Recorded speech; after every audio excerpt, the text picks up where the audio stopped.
Okay. Yeah, I found out that the the easiest way to be called a troll or shill, Russian troll,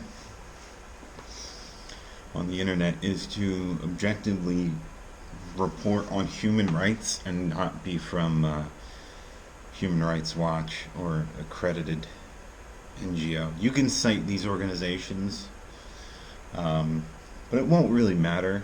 You'll still be called a troll or shill quite often, or just ignored. It's not something really anybody likes to talk about. It's inconvenient. It's also a stumbling. It's also a stumbling block for um, foreign policy, etc. And the pretty much the most popular opinion I've seen is it's okay when my guys do it, right? That's the most popular opinion. And then the two other opinions are yes, human rights, and then the third opinion is I don't give a shit about human rights. And there are people like that. There are people who genuinely believe that human rights don't have a place in our policy or in our international community because they don't value humans. And I think personally you can be exceptionally brutal to each other uh, without violating human rights. I think human rights, as they are written in conventions and treaties, really kind of just establish very, very, very basic human dignity. And to violate those, I think, is beyond what needs to be done in warfare or policing or otherwise. Uh, the previous administration made it a point to aid and assist countries that were systemic human rights abusers. To include one of the most, in my mind, egregious offenses, which is child soldiering. And I think a lot of people will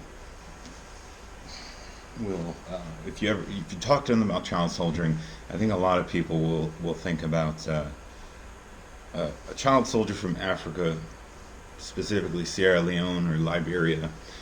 When you talk to them, um, they won't say Harry Potter or the Last Starfighter or the countless children who fought in the Civil War on both sides. Uh, so I think we have a very narrow view of what child soldiering is. That sort of intro into that is actually I kind of stole it from an intelligence professional that I'm friends with. They made a speech about that at some point, and I thought it was pretty good. But anyway, it's an egregious offense, and you're robbing children not only of their formative years, but you're warping their minds and ensuring that any sort of normality is it's next to impossible to achieve. So I don't know how you can condone it ever, but people do on a daily basis.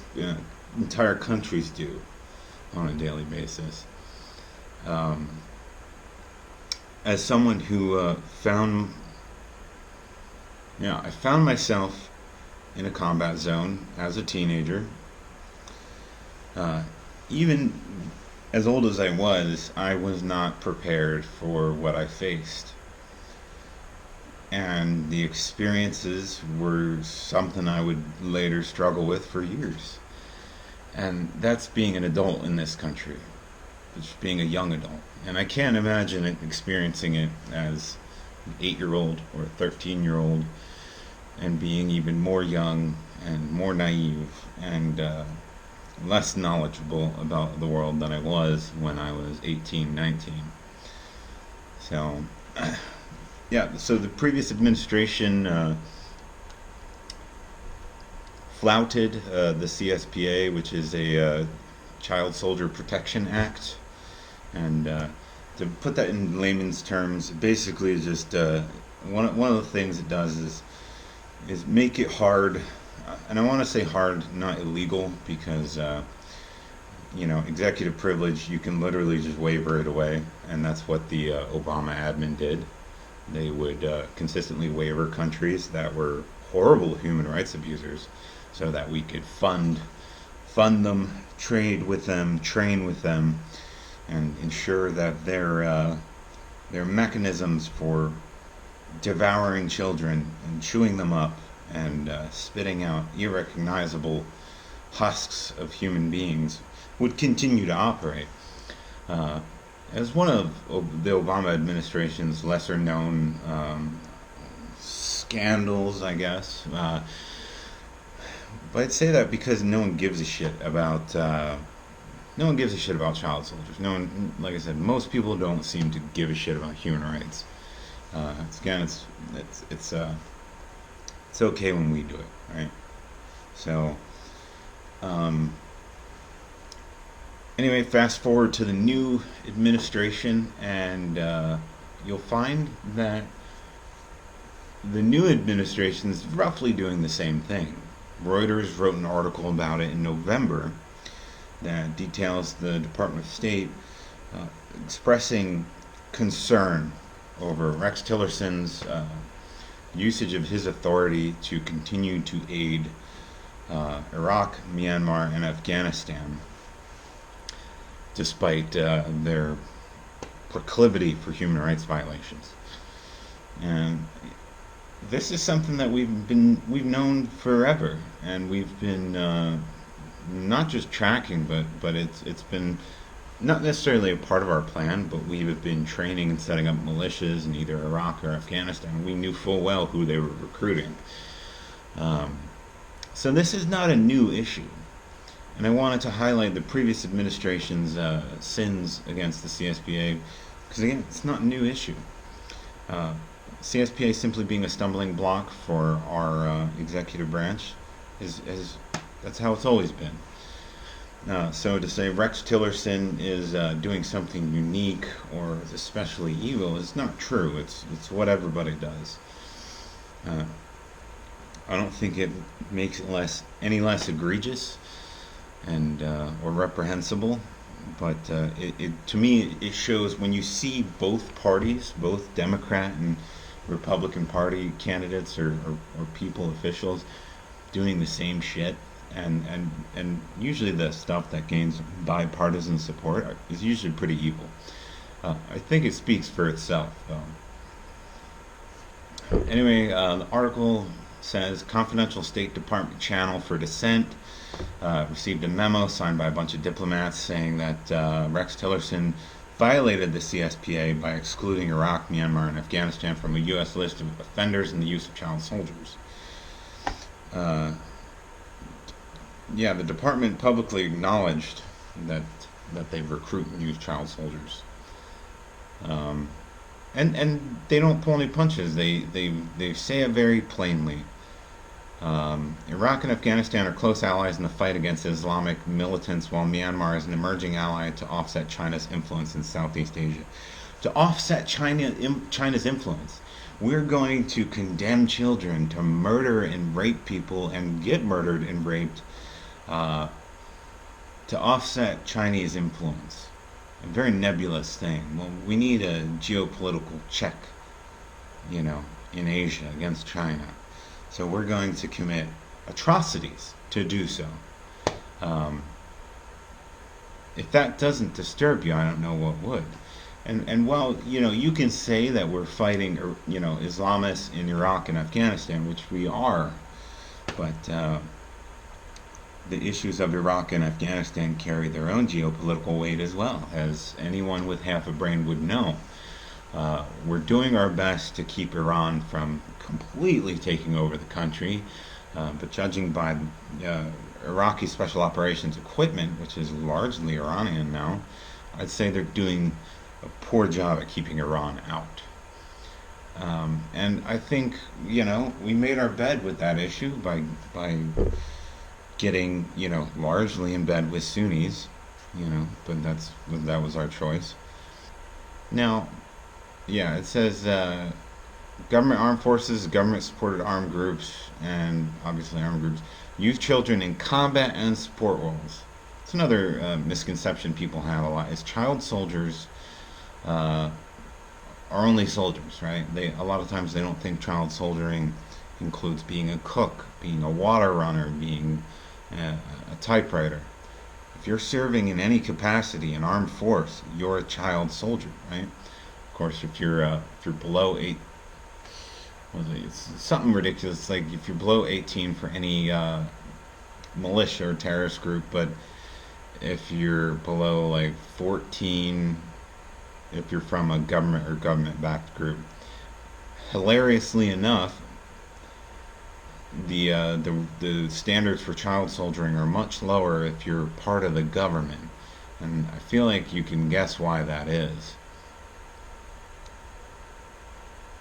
I think this is possibly the most my most favorite part of this article that Reuters wrote. State Department spokeswoman Heather Nauert, questioned at length by reporters on the issue at her daily briefing, strongly defended Tillerson's decision as valid and in, and I quote, technical compliance with the law in the way he read it. Okay? It's technically legal for what we're doing. It's technically legal. We're committing horrible atrocities, scarring children forever. We're making sure that they become non-functioning adults. Recidivism in child soldiers is very high because you spent their entire youth fighting or serving an armed force. So naturally, a lot of child soldiers become regular soldiers or terrorists or whatever. A lot of child soldiers end up recruiting other child soldiers. So I think it's to me it's typical of Department of State, but I hear this attitude a lot in the United States though. It's horribly immoral, but it's technically legal. Like no one finds that to be the wrong answer, so long as it's technically legal, right? We shouldn't worry about the moral implications. She goes on to say, no one in the United States government likes the idea of the use of child soldiers, she said. It's abhorrent. No one likes the idea of forcing children to kill people with AKs, but shit happens. It's technically illegal. Nobody likes it though. No one here at the State Department is enjoying supplying child militias in Myanmar. No one is. No one is condoning the child rape squads in Myanmar. No, no, we don't like it. It's happening, and we're enabling it. Uh, but we don't like it. Trust us. We don't. That's terrible. I'm blown away by that quote. The fact that she would think that's even appropriate to say um, is pretty amazing. Excuse me, pretty amazing. I mean, it wouldn't work in any other circumstance. Man, no one likes robbing people, but I'm really gonna need your wallet. I don't like it though, so it abdicates responsibility on my behalf. I need that wallet though, friend. Sorry.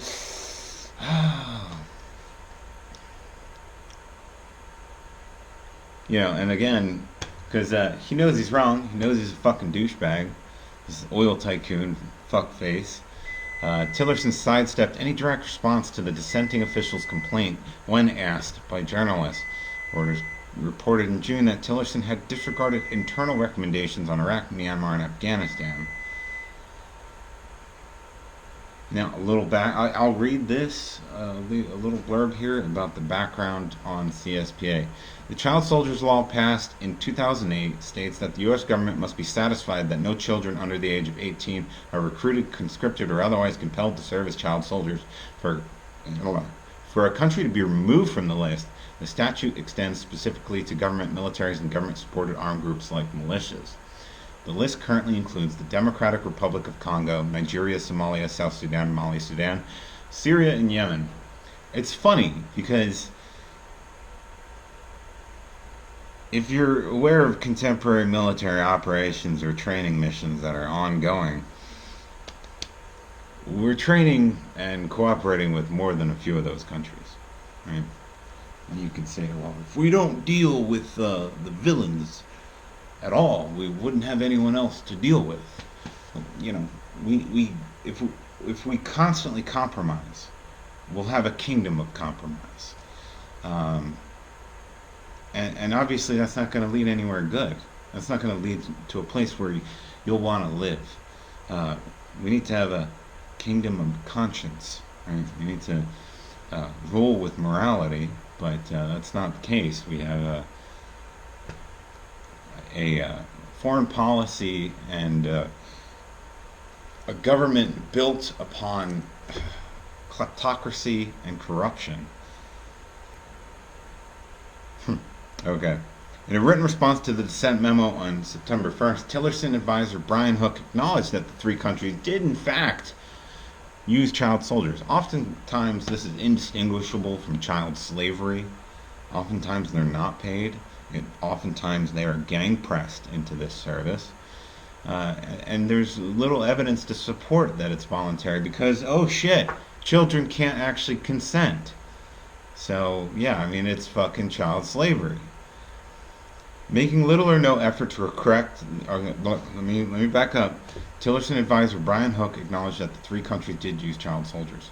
He said, however, it was necessary to distinguish between governments making little or no effort to correct their child soldier violations and those which are making a sincere, if as yet incomplete, efforts. So, if you're sincerely trying to stop raping people, you're good, according to Brian Hook. Just kind of like make sort of an effort. It doesn't have to be a complete curtail of your rape effort. You know, you just roll back a little bit, make an incomplete but sincere effort to stop raping people, and Department of State will be like, yeah, that's fucking great.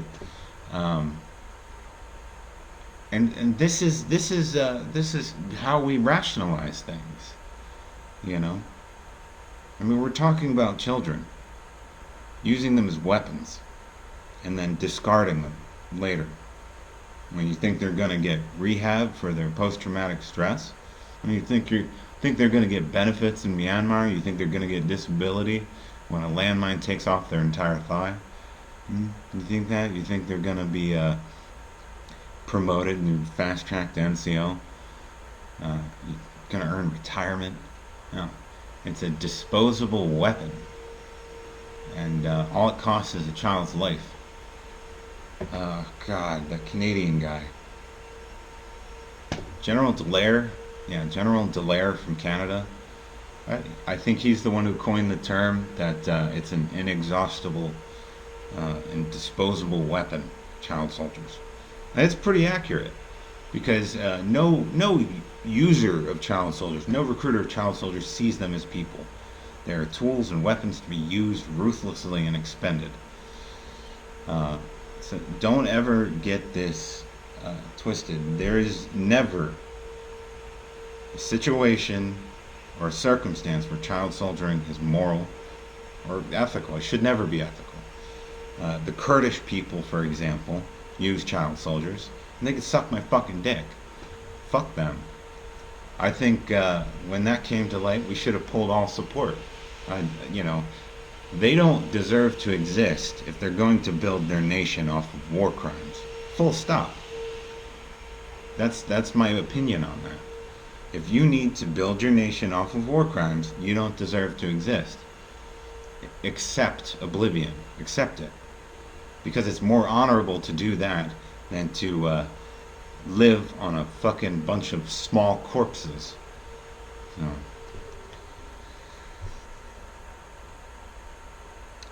This douchebag cocksucker, Brian Hook, made it clear that he believes that America's top diplomat, Tillerson, is using his discretion to interpret the law.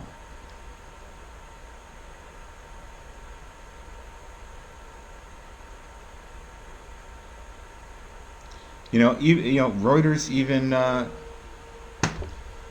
even mentions the proclivity of the Obama administration to issue waivers and exemptions, especially for governments that had security ties with Washington, instead of sanctioning more of those countries. Human Rights Watch frequently criticized President Barack Obama for giving too many country waivers, but the law had made a real difference. It's an advocacy group for Children's Rights Division. So the dissenting U.S. officials stressed that Tillerson's decision to exclude Iraq, Afghanistan, and Myanmar went a step further than Obama administration's waiver policy by contravening the law and effectively easing pressure on the countries to eradicate the use of child soldiers. Oh my god. This is fucking bullshit. But in their reading of the law, they said there was not enough to be kept off a list that has been used to shame governments into completely eradicating the use of child soldiers. Ben Cardin, ranking Democrat on the U.S. Senate Foreign Relations Committee, wrote Tillerson on Friday saying that he has serious concerns that the State Department may not be complying with the law and that the Secretary's decision sends a powerful message to these countries that they are receiving a pass on their unconscionable behavior or actions. Yeah, it's true. It's true. A lot of these countries, they respect power and they respect reactions. So when you do nothing, it is a pass. It is a very clearly delineated message that says what you're doing is okay. Because of the executive branch's latitude in foreign policy, there is little legal recourse to counter Tillerson's decision. Constitutional law professor at American University says. U.S. courts would be unlikely to accept any challenge to Tillerson's interpretation of the child soldiers law as allowing him to remove a country from the list on his own discretion. The signatories to the document were largely senior policy experts with years of involvement in the issues, said an official familiar with the matter.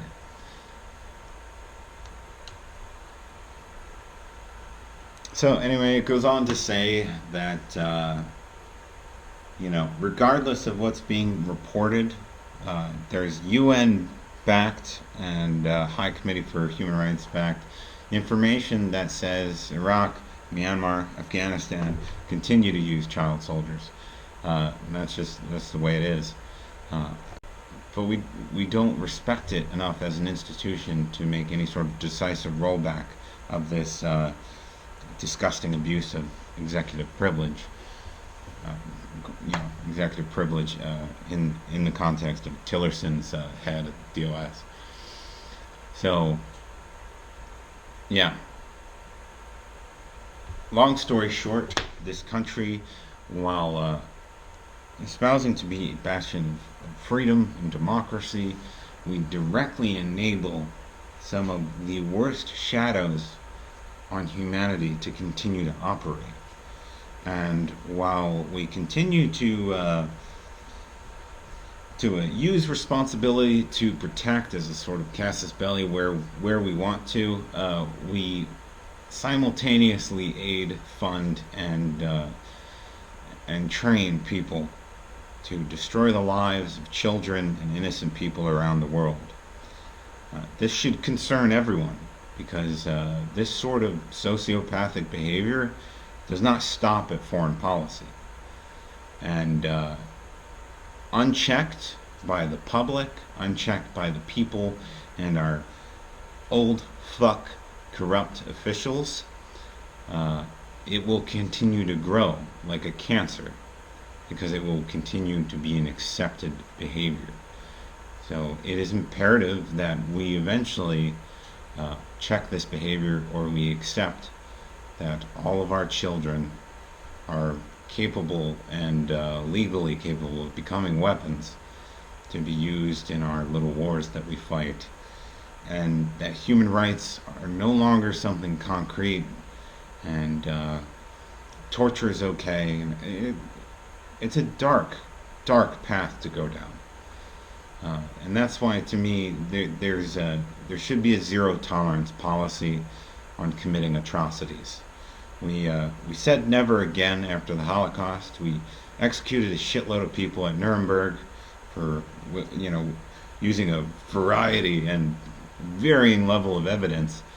And here we are, at least 70 years later, and we are directly funding, training, assisting, and otherwise cavorting and befriending people who would put the Dirlewanger Brigade to shame, who emulate the actions of some of the most insidious organizations and people that we've ever seen on the face of the planet.